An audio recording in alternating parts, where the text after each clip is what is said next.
Thus the heavens and the earth and all the host of them were finished.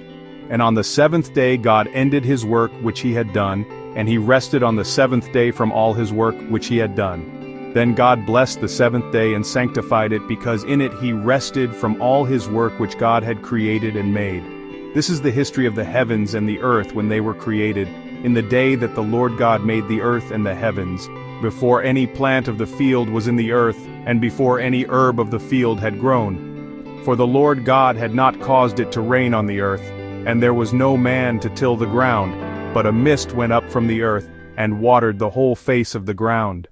And the Lord God formed man of the dust of the ground, and breathed into his nostrils the breath of life, and man became a living being. The Lord God planted a garden eastward in Eden, and there he put the man whom he had formed. And out of the ground the Lord God made every tree grow that is pleasant to the sight and good for food. The tree of life was also in the midst of the garden, and the tree of the knowledge of good and evil. Now a river went out of Eden to water the garden, and from there it parted and became 4 riverheads. The name of the first is Pishon. It is the one which skirts the whole land of Havilah, where there is gold.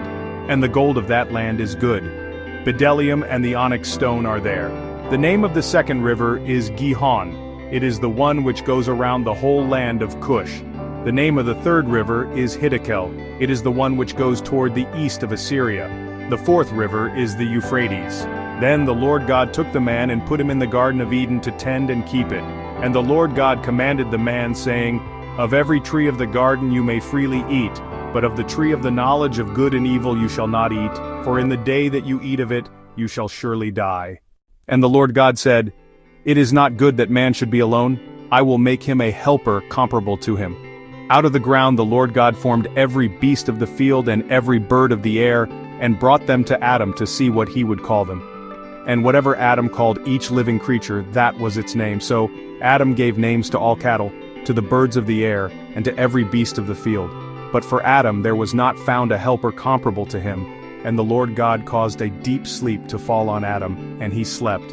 And he took one of his ribs, and closed up the flesh in its place. Then the rib which the Lord God had taken from man, he made into a woman, and he brought her to the man.